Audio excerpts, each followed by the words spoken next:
มันจะแบบมีคนสะท้อนยังไง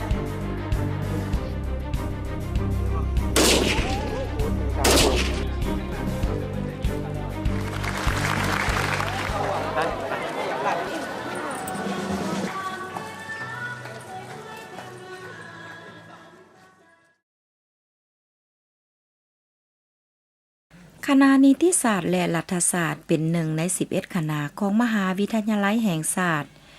ตั้งอยู่ถนนมิตรภาพลาวไทยบ้านดอนนกขุมเมืองศรีสัตนานครหลวงเวียงจันทน์ซึ่งในเมื่อก่อนมักเอิ้นกันว่าโรงเรียนกฎหมายดอนนกขุมภายหลังประเทศชาติได้รับการสถาปนาเป็นสาธารณรัฐประชาธิปไตยประชาชนลาวแล้วเคียงคู่กับการขยายตัวของการพัฒนาเศรษฐกิจและสังคมในปี 1986 กระทรวงยุติธรรมได้สร้างโรงเรียนกฎหมายชั้นกลางขึ้นโดยได้มีการยกระดับตนเองขึ้นเรื่อยๆมาจนกลายมาเป็นโรงเรียนกฎหมายชั้นสูงในปี 1993 และมาฮอดปี 1996 เพื่อปฏิบัติตามนโยบายของพรรคและรัฐบาลโรงเรียนกฎหมายชั้นสูงได้มอบให้มหาวิทยาลัยแห่งชาติเป็นผู้คุ้มครองและเปลี่ยนชื่อมาเป็นคณะนิติศาสตร์และรัฐศาสตร์จนฮอดทุกมื้อนี้คณะนิติศาสตร์และรัฐศาสตร์มีพระบทบาทในการสร้างนักศึกษาเพื่อออกรับใช้ประเทศชาติในขงเขตเวียกงานกฎหมายการบริหารการปกครองและการพัวพันต่างประเทศให้มีคุณภาพนับแต่ระดับปริญญาตรีขึ้นไปปัจจุบันสถาบันแห่งนี้มีนักศึกษาทั้งหมด 4,000 กว่าคนส่วนใหญ่เป็นนักศึกษาที่ศึกษาอยู่ภาควิชานิติศาสตร์และภาควิชารัฐศาสตร์มีพนักงานครูอาจารย์ทั้งหมด114คนเป็นหญิง48คนที่มีระดับการศึกษาจบปริญญาโทจากต่างประเทศเป็นส่วนใหญ่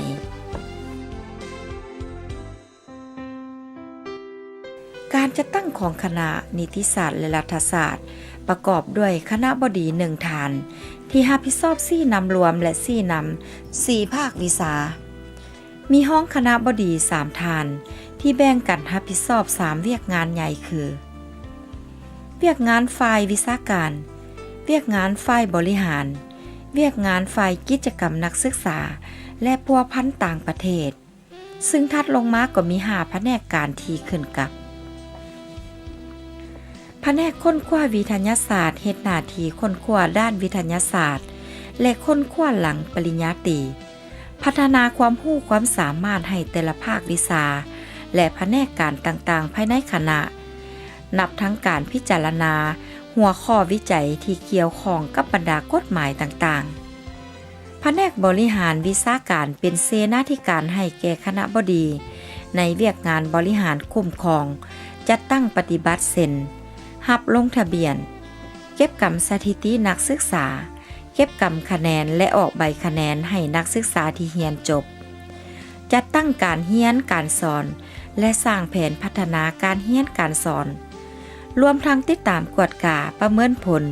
การพัฒนาหลักสูตรและการซิดสอนเพื่อให้แทดเหมาะกับสภาพความเป็นจริงแผนกบริหารสังรวมเป็นเสนาธิการให้แก่คณบดีเกี่ยวกับเวียกงานบริหารและคุ้มครองทั่วไปเซ็นเวียกงานแผนการสรุปสังรวมรับผิดชอบเวียกงานการเงินป้องกันความสงบเวียกงานพิธีการเวียกประชาสัมพันธ์เวียกงานการคุ้มครองบริหารและแก้ไขปัญหาต่างๆในโรงเรียนผลงานที่เห็นได้ในปี 2006 ที่ผ่านมานั้นแม่นสำเร็จการก่อสร้างอาคารของภาควิชารัฐศาสตร์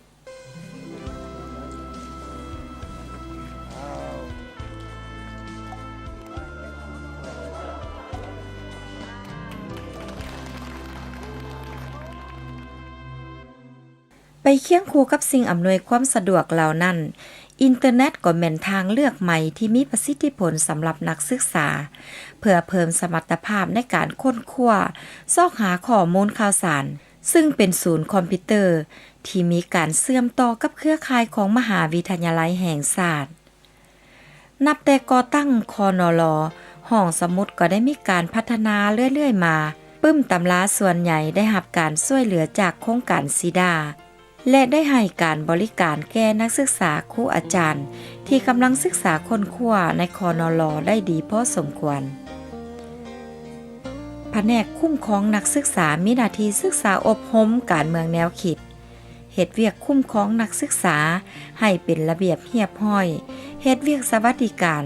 และการปฏิบัติเวียกงานกิจกรรมต่างๆของนักศึกษา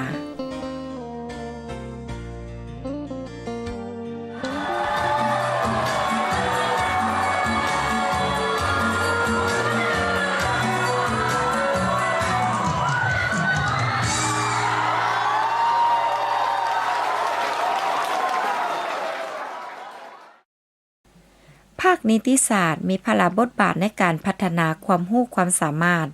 ในขงเขตกฎหมายและสร้างวิชาชีพทางด้านกฎหมายนักศึกษาจะได้เรียนรู้ด้านทฤษฎีและฝึกหัดการปฏิบัติตัวจริงไปพร้อมๆกันซึ่งจะเห็นได้จากวิธีการศึกษาแบบใหม่โดยเอานักศึกษาเป็นใจกลาง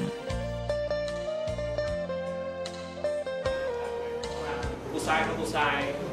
เขาสามารถแต่งต่อกันหรือว่าผู้หญิงกับผู้หญิงเขาสามารถแต่งต่อกันได้ถามกรณีมันแต่แบบในปีหนึ่งครูอาจารย์ของภาควิชานี้ได้รับการยกระดับทางด้านความรู้และความสามารถในวิชาเฉพาะด้วยรูปการเข้าร่วมการฝึกอบรมการสัมมนาและไปทัศนศึกษาอยู่ภายในและต่างประเทศภาควิชารัฐศาสตร์นอกจากนักศึกษาได้เรียนรู้กฎหมายโดยทั่วไปแล้วพวกเขาเจ้าจะได้ลงเลิกศึกษาเรียนรู้ในวิชาด้านการบริหารการปกครองและความรู้ด้านการพัวพันสากลเพื่อให้เห็นได้ปัญหาตัวจริงนักศึกษาได้มีโอกาสไปทัศนศึกษาตามองค์การต่างๆในศูนย์กลางและท้องถิ่นซึ่งพวกเขาเจ้าจะได้ประสบการณ์เรียนรู้กับตัวจริงไปพร้อมในภาควิชานี้มีครูอาจารย์ประจำภาคส่วนใหญ่แม่นเรียนจบปริญญาตรีอยู่ภายในประเทศแต่ถึงอย่างใดก็ตามการยกระดับมาตรฐานของครูอาจารย์ก็นอนในนโยบายหลักของคณบดีซึ่งในแต่ละปีภาควิชานี้ก็ได้มีแผนการพัฒนาครูอาจารย์ของตนเช่นการส่งไปฝึกอบรมและยกระดับอยู่ต่างประเทศ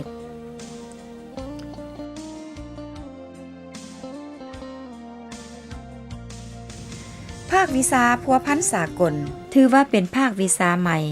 ภายใต้การร่วมมือหลายฝ่ายเช่นมีมหาวิทยาลัยแห่งชาติกระทรวงการต่างประเทศสถานทูตฝรั่งประจำลาว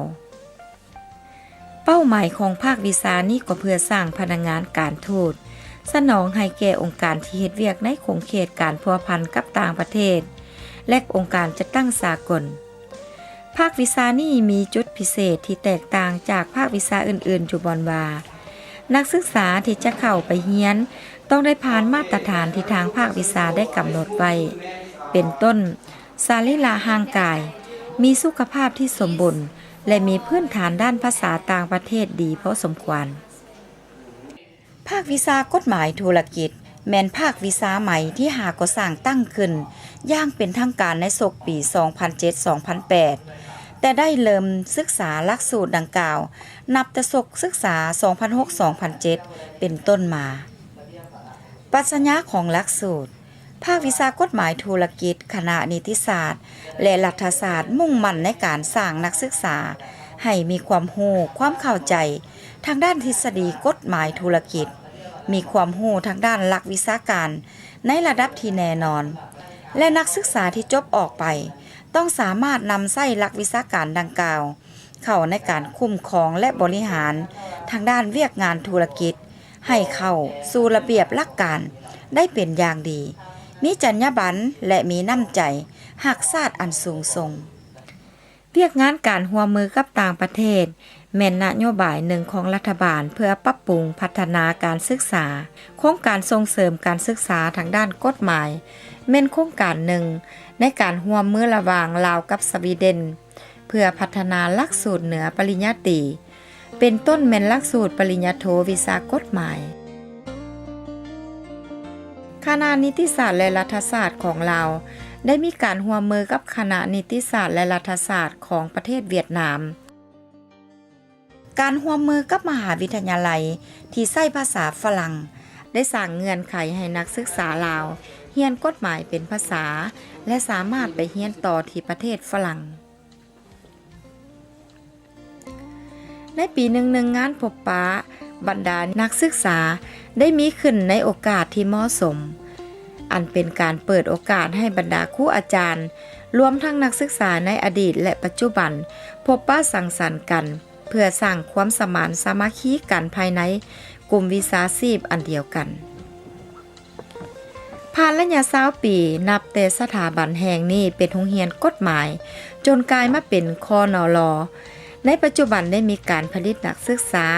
ที่มีความรู้ความสามารถออกรับใช้ตามแขนงการต่างๆของรัฐและสังคมได้หลายพอสมควรซึ่งส่วนใหญ่จะสังกัดในองค์การจัดตั้งที่ปกป้องความยุติธรรมในสังคมโดยเฉลี่ยแล้วในปีหนึ่งคณะนิติศาสตร์และรัฐศาสตร์มีนักศึกษาที่เรียนจบ300 กว่าคน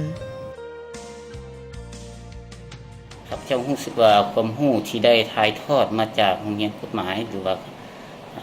แขนงนิติศาสตร์นี้มันมีผลประโยชน์อันใหญ่หลวงให้แก่การนำใช้ความรู้ดังกล่าวเข้ามาสู่ในการจัดตั้งปฏิบัติเคลื่อนไหวเวียงงานตัวจริงอยู่ในขงเขตแขนงการปกป้องกฎหมายก็คือองค์การอัยการประชาชนความรู้ที่ได้รับจากโรงเรียนดังกล่าวก็นอกจากได้มาประกอบส่วนในการสร้างและพัฒนากฎหมายในขงเขตกฎหมายอยู่สปป.ลาวเฮาในจำนวนหนึ่งก็ยังได้ประกอบส่วนในการโฆษณาเผยแพร่กฎหมายและให้ความยุติธรรมให้แก่สังคมและบทเรียนที่ข้าพเจ้าได้มานั่นจะเป็นได้อธิบายได้ปรับปรุงแล้วก็ได้เห็นให้ความเข้าใจระหว่างบริษัทของเอกชนต่างประเทศกับนโยบายของภาครัฐแม่นถือว่าสอดคล้องกันและก็ดำเนินไปด้วยดีแต่ว่าพฤติกรรมในการไปปฏิบัติเวียกงานนี้มันก็เป็นมีความยุ่งยากแต่สิ่งสำคัญที่ว่าเฮาเฮ็ดนี่แม่นสิได้บ่ได้มันขึ้นกับความสามารถของเฮาในระยะผ่านมาเนาะภายหลังที่เรียนจบปี1995ตนเองก็เลยมาประจำการอยู่ศาลทหารขั้นสูง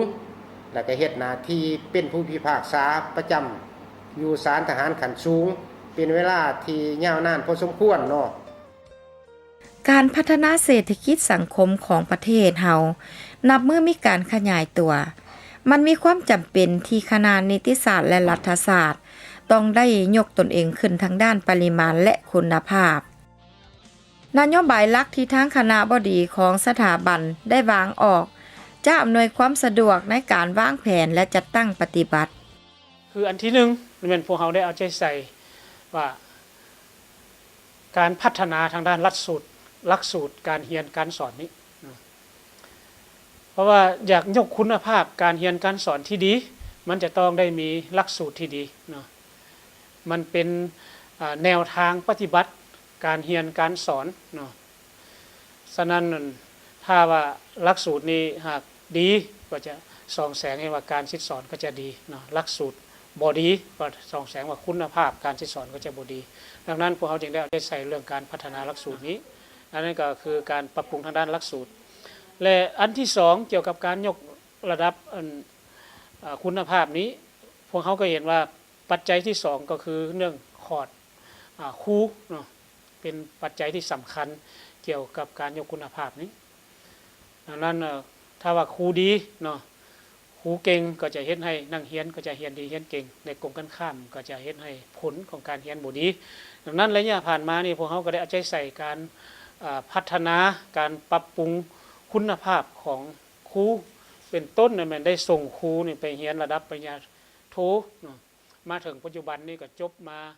18 คนแล้ว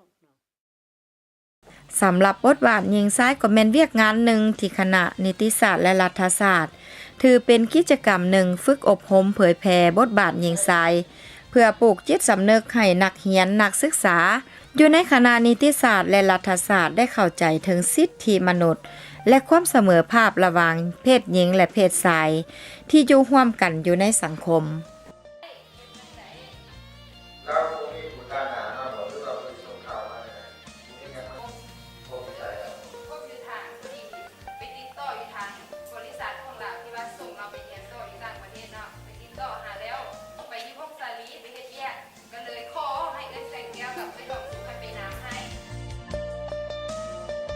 ห้องการกฎหมายเพื่อประชาชนหรือจะเอิ้นว่า CLE สร้างตั้งขึ้นเพื่อจุดประสงค์แนะใส่ส่งเสริมความรู้ทางด้านกฎหมายให้แก่ประชาชนผู้ด้อยโอกาส